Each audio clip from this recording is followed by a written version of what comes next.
వాడు అంటాడు, దేవా మా బాధ నీకేం తెలుసు అంటే, లేదురా నాకు తెలుసు అంటాడు. ఎట్లా తెలుసు? నేను అనుభవించాను నాన్న, అందుకే నేనే మిమ్మల్ని అర్థం చేసుకోగలను, ఇంకెవరు అర్థం చేసుకోలేరు. నువ్వు దేవుడివి కదా అంటే, మనుషుడిగా వచ్చాను కదా. మీరు ఎలాంటివి ఎదుర్కొంటారో నాకు తెలుసు, ఎలాంటి శోధనలు ఉంటాయో నాకు తెలుసు, వాటికి ఎంత ఆకర్షణ ఉంటుందో నాకు తెలుసు, అవి ఎంత బాధాకరంగా ఉంటాయో నాకు తెలుసు, ఎంత ఒత్తిడితో ఉంటాయో నాకు తెలుసు. నేను ప్రాక్టికల్గా అనుభవించాను, నేర్చుకున్నాను మీ అనుభవం.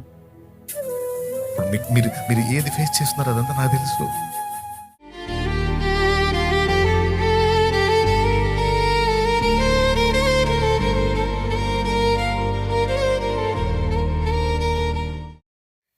చదువుకెళ్ళి చదువుకొని ఒక ఏజ్కి వచ్చేటప్పటికి మన మైండ్ సెట్ ఎలా మారింది?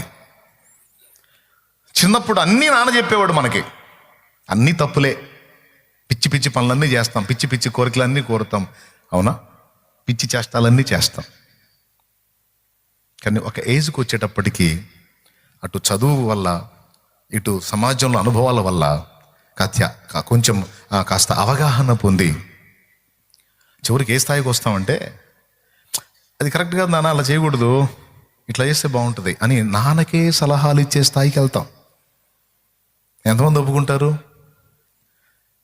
చెప్పరేమయ్యా, మీ నాన్నకు ఆలోచన చెప్పలేదా నువ్వు? నువ్వు లైన్లోకి వచ్చేసరికి ఆయన పోతే చేయగలిగింది ఏం లేదు. నువ్వు లైన్లోకి వచ్చేసరికి ఆయన పోతే చేయగలిగింది ఏం లేదు మా. ఒకవేళ ఆయన ఉంటే పిల్లగా ఉన్నప్పుడు పొద్దస్తమానం నీకు చెప్తాడు, నువ్వు అడుగుతానే ఉంటావు, నీకు చెబుతానే ఉంటాడు. కానీ ఒక ఏజ్కి వచ్చేసరికి సమాజం కొన్ని అనుభవాలు నేర్పుతుంది, చదువు కొన్ని పాఠాలు నేర్పుతుంది. వెరసి నాన్న ఎలాగైతే కొన్ని అనుభవాలు పొంది ఘనుడయ్యాడో, అలాగున నువ్వు కూడా అనుభవాలు పుట్టగా మారిపోతావు. మరి ఎదిగే కొద్ది పిల్ల చేష్టాలన్నీ మానేసి పెద్దవాళ్ళ ప్రవర్తించటం, బాధ్యతల్లోకి రావటం, అట్లా చేసి ఫైనల్గా నాన్నకే ఆలోచన చెప్పే స్థాయికి వస్తావు. అప్పుడు తృప్తి చెందుతాడు నాన్న. ఓ మంచి సలహా మీ నాన్నకి చెప్పి అది సక్సెస్ అయిందనుకో, 100 మందికి చెప్తాడు ఆయన. మరే సుబ్బరా ఇట్రా కూర్చో, మావాడు అది ఇక ఆ మావాడి సంగతి మొదలు పెడతాడు. వాడు మనం నిన్నమొన్నటిదాకా అంత పిల్ల చేష్టాన్ని చేశాడు కదా, మనవాడు మాట్లాడుతుంటే అసలు నాకు ఎంత ఆశ్చర్యం వేసిందంటే, మావాడు పెద్దోడయ్యాడా 30 ఏళ్ళు వచ్చినాడు, పెద్దోడు కాడంటాయా?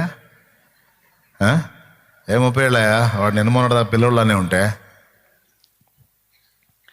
వాడి సలహా ఫలిస్తే, వాడు మంచి ఆలోచనకర్తగా మారితే వాడిని బట్టి ఎంత ఆనందపడతాడంటే, దొరికినోడు కల చూద్దాడు, ఎంగడ్రా ఎట్రా మావాడు అని మొదలు పెడతాడు. ఈయన సంగతి చెప్పడు ఇక మావాడిలా. ఎందుకు అంటే మావాడు పెద్దోడాడండి, మావాడు మంచి ఆలోచన చెప్తున్నాడు, మావాడు చెప్పిన అసలు నాకే కొన్ని తెలియని మావాడు చెప్పాడు అని ఎంత హ్యాపీగా ఫీల్ అవుతాడంటే అంత సంతోషం. అవునా? యాజ్ ఇట్ ఈజ్గా ఆయన కూడా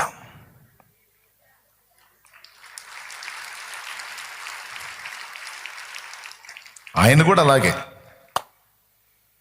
కాకపోతే ఆ హాస్టల్ మనకు అర్థమైద్ది, ఆ స్కూల్లో ఆ చదువులు మనకు అర్థమవుతాయి, ఈ చదువు అర్థం కాదు.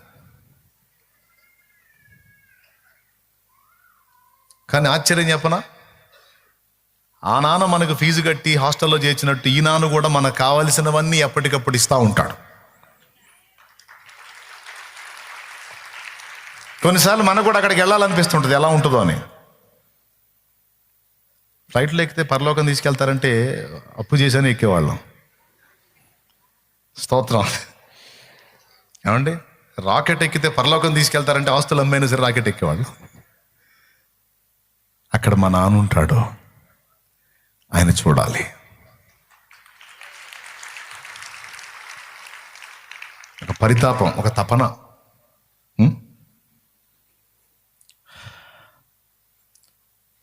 హాస్టల్లో ఉంటే వాడు ఒక 4-5 సంవత్సరాలు ఉంటేనే చాలా సంవత్సరాలు ఉన్నట్టు. అలాంటిది 70-80 ఏళ్ళు 100 ఏళ్ళు అంటే ఇక్కడ ఏందండి ఆయన వదిలిపెట్టి? ఎవరిని వదిలిపెట్టి? నాన్న వదిలిపెట్టి. ఈ 60-70-80 ఏళ్ళకే అసలు ఉన్నావా? నువ్వే నన్ను కన్నావా? కనికరం అనేది ఏదైనా ఉందా? ఉంటే ఒక్కసారన్నా కనపడాలి కదా. కనీసం దగ్గరకు వచ్చి ధైర్యం చెప్పాలి కదా. అడ్రస్ లేవు. ఎన్ని సంవత్సరాలు నీ కోసం ఎదురు చూడాలి, ఒక్కసారి నాకు కనపడలేదు అని అడుగుదామా? ఆయన ఏమంటాడు తెలుసా? 80 ఏళ్ళు కాదు, 100 ఏళ్ళు నువ్వు భూమి మీద ఉంటే కూడా ఆయన ఏమంటాడో తెలుసా? ఎంతసేపు అయిందిరా నా దగ్గర నుంచి నువ్వు వెళ్ళి అంటాడు ఆయన. ఎంతైంది? 100 ఏళ్ళు అంటావు నువ్వు. ఒరే, నా దృష్టికి 1000 ఏళ్ళు ఒక సంవత్సరం లాగుంది, ఒక దినం లాగుందిరా, ఒక రోజు లాగుంది అంటాడు. సంవత్సరం కాదు, రోజు. 1000 ఏళ్ళు ప్రభు దృష్టికి ఒక దినము. ప్రభు దృష్టికి ఒక దినము 1000 సంవత్సరముల వలెను, 1000 సంవత్సరములు ఒక దినము వలెను ఉన్నాయని రాస్తుంది బైబిల్లో. 1000 ఏళ్ళు ఒక దినం అయితే ఇప్పుడు మనం బతికిన 100 ఏళ్ళు నిమిషాల్లోకి వచ్చిద్దా, సెకండ్స్లోకి వచ్చిద్దా? దేవునికి స్తోత్రం కలుగును గాక. ఇవన్నీ బైబిల్లోనే ఉన్నాయి. పేతురు పత్రిక 2 పత్రికలో 3వ అధ్యాయంలో అంటాడు ఆ మాట. ప్రభువు దృష్టికి ఒక దినము 1000 సంవత్సరముల వలెను, 1000 సంవత్సరములు ఒక దినము వలెను ఉన్నవి. పేతురు రాసిన 2 పత్రిక 3వ అధ్యాయము 8వ వచనం. ప్రియులారా, ఒక సంగతి మర్చిపోకుడు, ఏమనగా ప్రభు దృష్టికి ఒక దినం 1000 సంవత్సరముల వలెను, 1000 సంవత్సరం ఒక దినము వలెను ఉన్నాయి. దీన్ని బట్టి ఆలోచించండి. ఇప్పుడు ఎంతకాలం అయింది మనం తండ్రిని వదిలిపెట్టి, తండ్రి మనల్ని వదిలిపెట్టి? నిమిషాల్లోకి వచ్చిద్దా, సెకండ్స్లోకి వచ్చిద్దా? ఈ లెక్క ప్రకారం కదా, చాలా తక్కువ. దానికే మనకు సుక్కలు కనపడుతున్నాయి. నేనేమన్నా కల్పించి చెబుతున్నానా, లేఖనాల్లో ఉందా? ఇది అర్థమైతే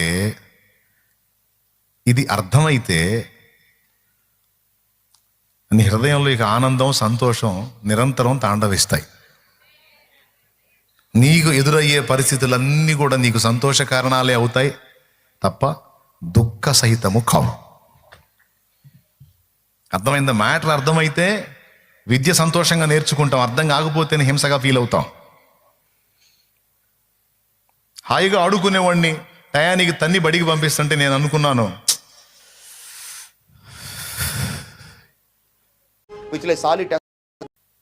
వీళ్ళు ఎటుగుడి పంపకుండా మానరు. ఆ టీచర్కి ఏమన్నా అయితే బాగుండు, కొద్ది రోజులు సెలవు వచ్చింది, ప్రశాంతంగా ఆడుకోవచ్చు అనుకునేవాడిని. వీళ్ళకి ఏం కాకూడదు, అమ్మా నాన్న కదా వీళ్ళు బతికుండాలి, ఎందుకంటే బాగుండాలి, నాకు ఫుడ్ పెట్టాలి కదా. టీచర్ ఏం లేదు, కొడుతుంది కాబట్టి ఆమెకేమన్నా అయితే బాగుండు, ఒక వారం 10 రోజులు సెలవు వచ్చిద్ది, ఆ కోటింగ్ తప్పిద్ది, నేను బడికి పోయే పరిస్థితి తప్పిద్ది. కనీసం ఒక్క 1 నెల రోజులు ఆమె బెడ్ మీద నుంచి లేవకూడదు. అంటే దిక్కుమాల కోరికలు వచ్చాయి నాకు. ఎందుకు? ఆ బాధ పడలేక. రాసిద్ది, కొన్నిసార్లు రాయమంటది, రాయకపోతే అదే పలక తీసుకొని పెట్టా బాధిద్ది. తర్వాత తొడపాసం పెట్టుద్ది. ఇక ఆమె ఎలా తిప్పుద్దో అలా తిరిగిపోవటమే. కట్టె వరసే కొడితే కర్రతో కొట్టినట్టు ఉంటుంది. కాబట్టి ఇక అప్పుడప్పుడు ఆపిల్ కాయలు తీసుకెళ్ళి ఇస్తుంటారు లంచాలు, నా జోలికి రావద్దు తల్లి అని. అయినా సరే కాయ తీసుకొని అక్కడ పెట్టి మళ్ళీ చూసి తేడా వస్తే పెట్టమని పీకిద్ది. కాయ ఇచ్చిన కృతజ్ఞత కూడా లేదు, నేను తిన్నా పోయేది అనుకునే. దేవునికి స్తోత్రం కలుగును గాక. కానీ ఆ టైపులో ఆమె చెప్పకపోతే, అసలు ఆ పునాది అక్షరాల దగ్గర నుంచి పునాది పడకపోతే ఈరోజు ఇన్ని విషయాలు చదవగలిగేవాడిని కాదు కదా. ఉచ్చారణలో తేడా వచ్చినా తన్నేది. సాంస్క్రిట్ శ్లోకాలు, మంత్రాలు చదవగలుగుతున్నాం అంటే ఉచ్చారణ దోషం వచ్చినా కొట్టేది. ఏ పదాన్ని ఎలా పలకాలో అలా పలకాలి. ఆ పునాది నాకు బాల్యంలోనే పడింది, చాలా చిన్న వయసులో పడింది. ఒకప్పుడు నాకు హింసకు కారణమైనటువంటి విద్య నేర్పిన గురువు, చదువుకు పంపిన తల్లిదండ్రులు విలన్స్లా కనపడ్డారు. ఈరోజు వాళ్ళు నాకు దేవుడి తర్వాత ఆ స్థాయిలో కనపడుతున్నారు. తమ్ముడో, చెల్లి, ఇదంతా మీ అవగాహన కోసం చెప్తున్నాను నేను. జీవితంలో నువ్వు ఫేస్ చేస్తున్నటువంటి ప్రతి అనుభవం, ప్రతి పరిస్థితి దేవుని అనుమతి లేకుండా, దేవునికి తెలియకుండా ఏది రాలేదు.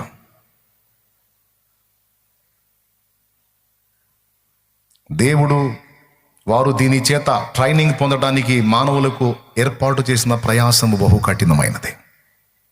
ఇదొకటేనా? కొరింథీయులకు రాసిన మొదటి పత్రిక 10వ అధ్యాయము, మొదటి కొరింథీ పత్రిక 10వ అధ్యాయము, ఒకసారి బైబిల్ తీయండి, 12, 13 వచనాలు ఒక్కసారి చూడండి. తాను నిలుచున్నానని తలంచుకొనువాడు పడకునున్నట్లు జాగ్రత్తగా చూచుకొనవలెను. సాధారణముగా మనుషులకు కలుగు శోధన తప్ప మరి ఏదియూ మీకు సంభవింపలేదు. అద్దుకు చూడు, సాధారణముగా మనుషులకు కలుగు శోధన తప్ప మరి ఏది మీకు సంభవింపలేదు. దేవుడు నమ్మదగిన వాడు. మీరు సహింపగలిగినంత కంటే ఎక్కువగా ఆయన మిమ్మల్ని శోధింపబడనీయుడు. ఇక్కడే నాకు ప్రశ్న, అసలు సహింపగలిగినంత కంటే ఎక్కువగా శోధింపబడనీయుడు అంటే ఈ శోధన అనేది మాకెందుకు? నువ్వు దేవుడివి కదా, మేము నీ పిల్లలం కదా, మమ్మల్ని కూడా శోధనలకు అప్పచెప్పడం ఏమి న్యాయం?